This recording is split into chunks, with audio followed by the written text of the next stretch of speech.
Coming up on Discover Wisconsin, Swiss, Italian, Hispanic, and German. A small sample of Wisconsin's cheese heritage. And today, we'll take a closer look at them. Hello and welcome to Discover Wisconsin.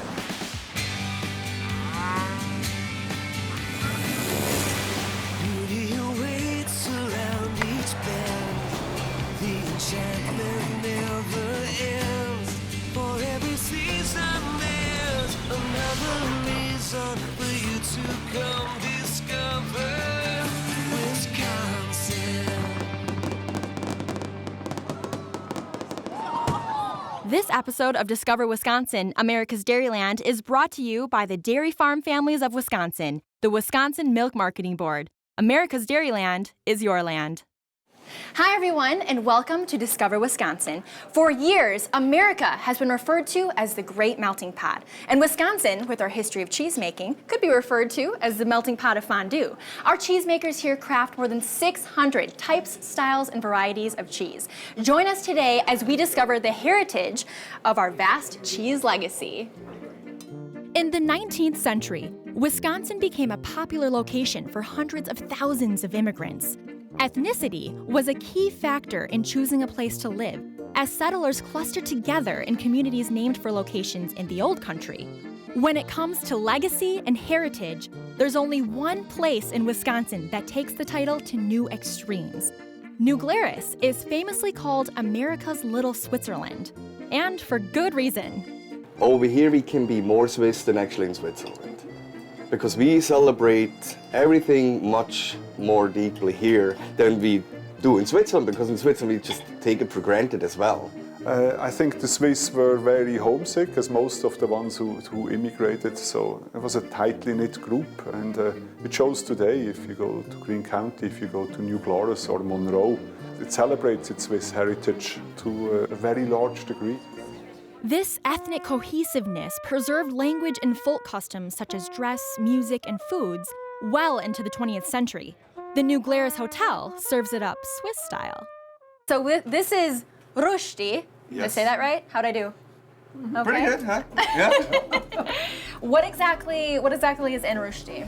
It's actually a Wisconsin potato where I cook 3/4 the way, and then I let it cool down, start peeling it, shred it, and then have a hot pan ready where I put some butter in it, put the roasted potato in there, put some onions and Swiss cheese in it, and then start browning it, form it. Then the fun part starts when we flip the rösti. That's always fun. Then of course we have the cheese pie. We call it the Käsekuchen in Switzerland, cheese pie. It's like a quiche, and it's one of our favorites here. Then we also, by the far end, we have the raclette. And that's a dish, one of the most traditional ones we have.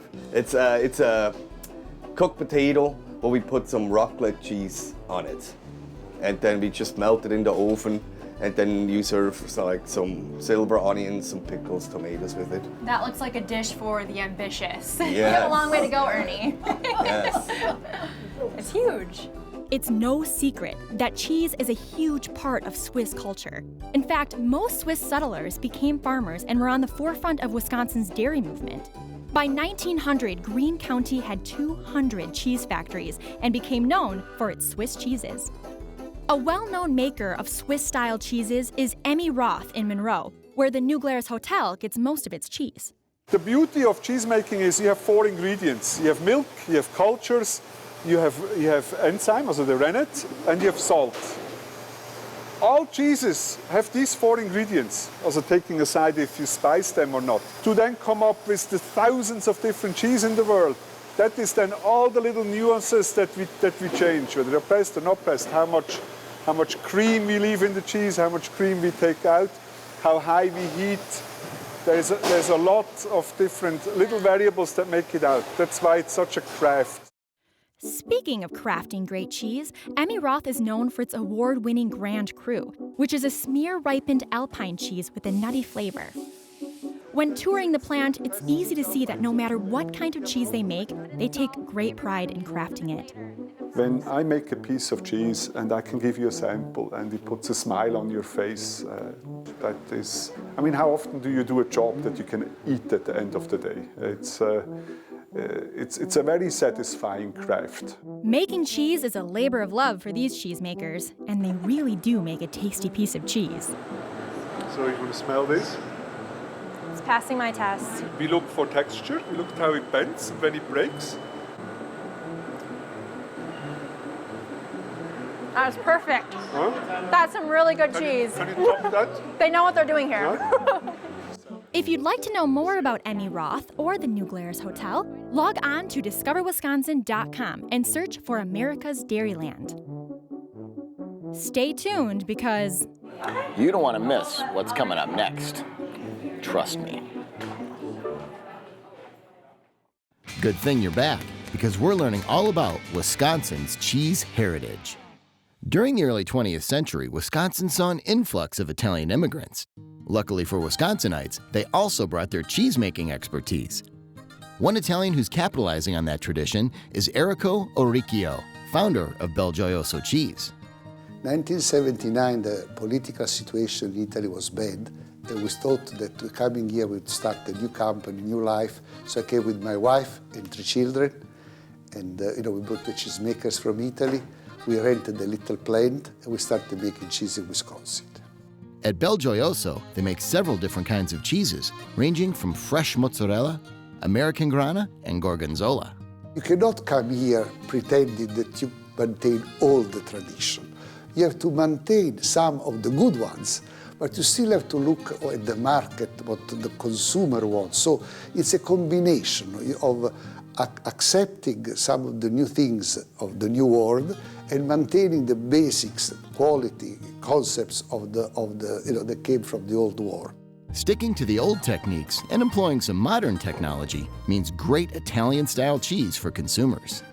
BellJo sticks to tradition when flavoring cheese by soaking wheels in a brine solution to ensure the best flavor. This is how they turn them daily. They'll turn them. Can I turn some? Sure. You don't want to turn them too much, or else you go back to the... That's true. You don't want to go 360. You want to go 180 on these Exactly. babies, right? Exactly. You're hired. You're doing a good job. Yeah. They always said I do cheesy work. Exactly. So, how long do they stay in the brine? It really depends on the size of cheese. So a larger size piece of cheese like this will stay a longer time than a smaller piece. You've heard of bobbing for apples. You could bob for cheese Absolutely. in here. I love it. Yeah, Halloween. We all come here and bob for grana. Bob for grana. Love it. The care of the cheese doesn't end there. Each wheel is tested for quality before it leaves the cheese plant. There's an important step. He's checking the American grana wheels to ensure that there's no defects in the wheels. And you pound the wheel to do that? Yes, you hit it and you listen from the sound it makes. If there are any cracks or splits, it makes a hollow noise. So if it has a nice solid thump to it, then you know it's a good wheel. Sounds consistent. Sounds very good, yep. It may sound good, but the real test is how it tastes. One that I want you to try is the American grana. It's aged for 18 months, and it's a very firm cheese. It's a sweeter cheese, a totally different flavor from provolone.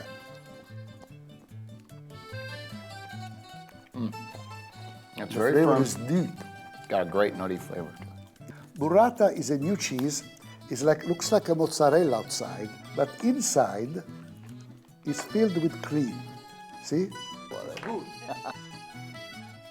Wisconsin produces more than 30% of the nation's Italian-style cheese, so it stands to reason that many restaurants use it in the foods they make. So I'm here with Larry DeFranza, who's the founder of Carmela's and Italian Bistro in Appleton. And Larry, beautiful dish here. What kind of cheeses are in this? Well, this actually is a homemade ravioli with truffled burrata, and it's with a shiitake mushroom cream sauce with some truffle oil.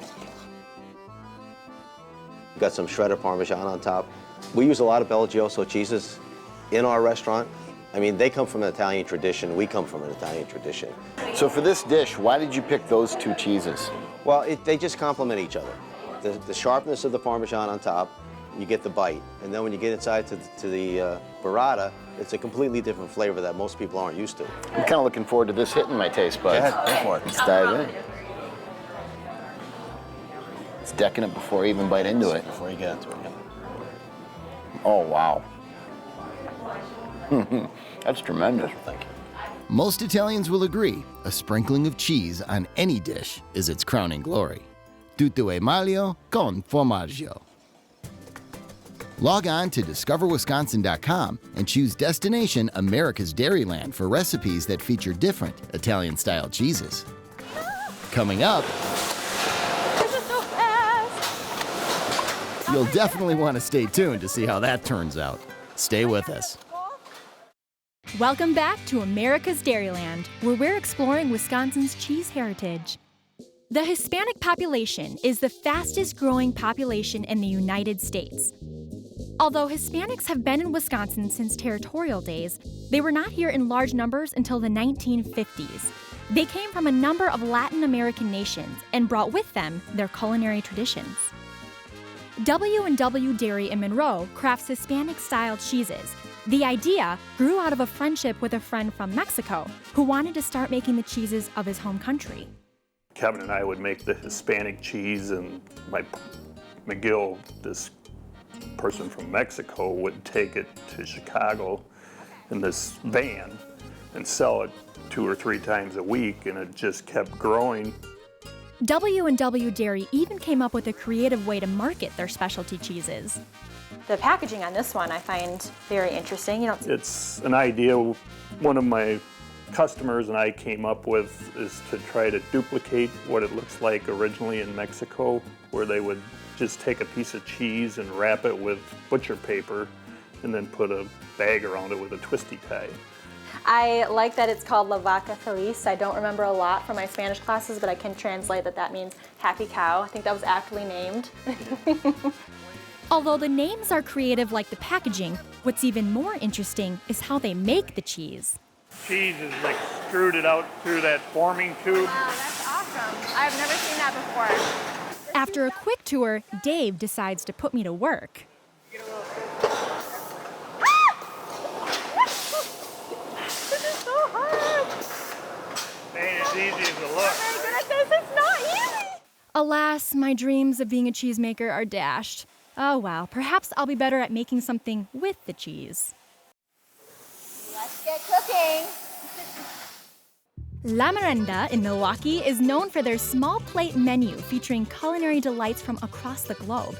And Chef Peter Sandroni likes using fresh local cheeses to craft his eclectic creations. You keep shredding that cheese for me over there. How am I doing? Looks great. We don't need a whole lot, so tell me when you got what appears to be about... Don't need a whole lot. I think you got enough. If you can do me a Never favor. enough cheese.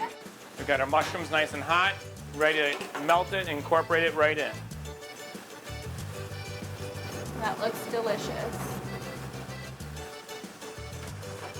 What's great about this cheese is that it will melt right in and add just tons of flavor instantly into this dish.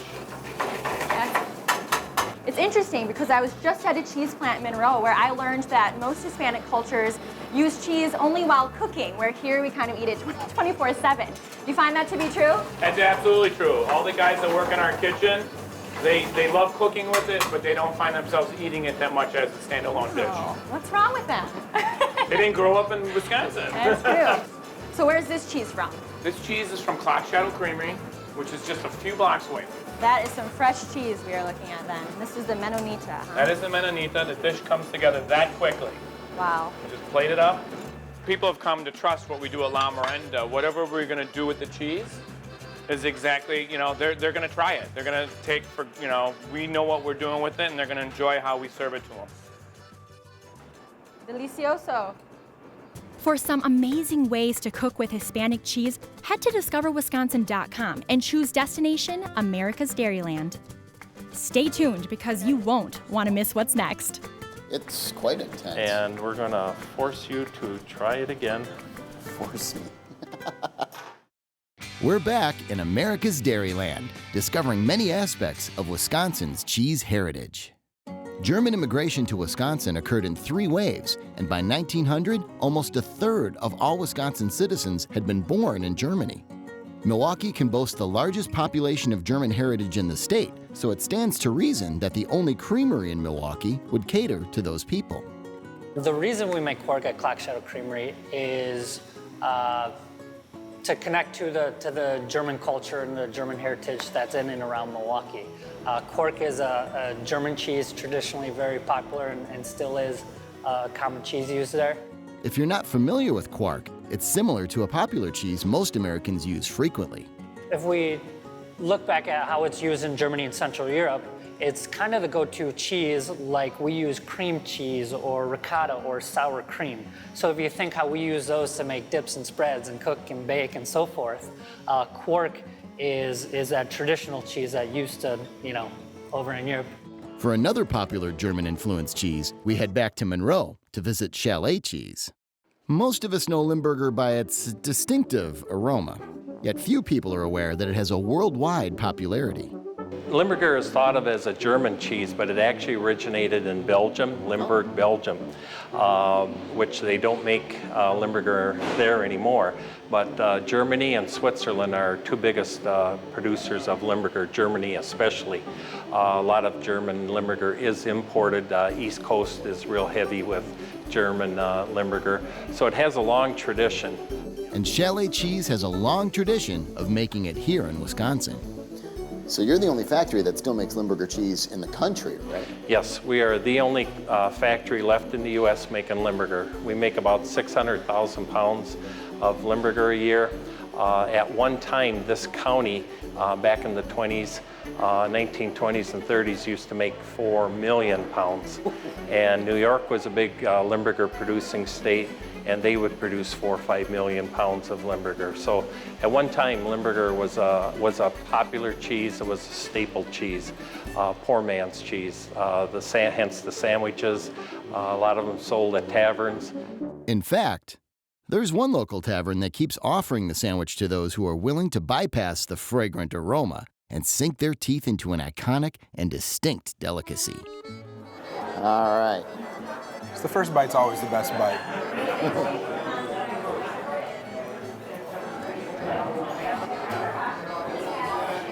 What do you think? Woo! Yeah, it's pretty strong. It is creamy and strong. Yeah, probably not quite as strong as stuff you had at the factory today. Theirs is about 6 months old usually. Straight at the factory. Just straight, yeah. And it was older. Yeah, the onions and mustard definitely help kind of cut the acidity of the cheese a little bit. God, it's good. It's so creamy. Yeah, it's really, really rich. So, and I understand people come from all over the place to have a Limburger sandwich. All over the world, actually. Yeah, people love it. It's really popular in Europe, so a lot of the European travelers come in and get it.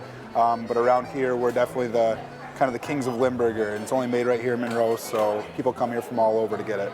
Wisconsin has a great heritage of cheesemaking and cheesemakers whose influences came directly from Europe. Wisconsin's diversity makes it one of the best places to learn about, as well as taste, some of the different cultures that make us America's Dairyland.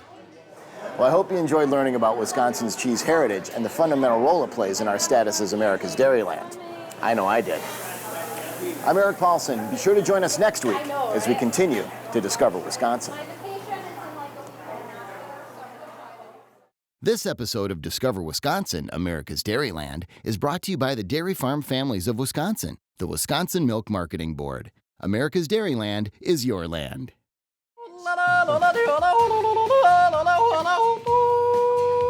Welcome to Emirat's USA and the Alpental Cheese Store in Monroe.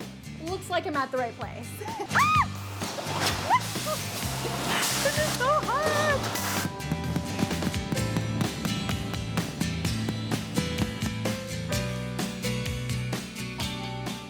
For more information and bonus videos from this episode, go to discoverwisconsin.com. And don't forget to follow us on Facebook, Twitter, and Discover Wisconsin Radio all across the state.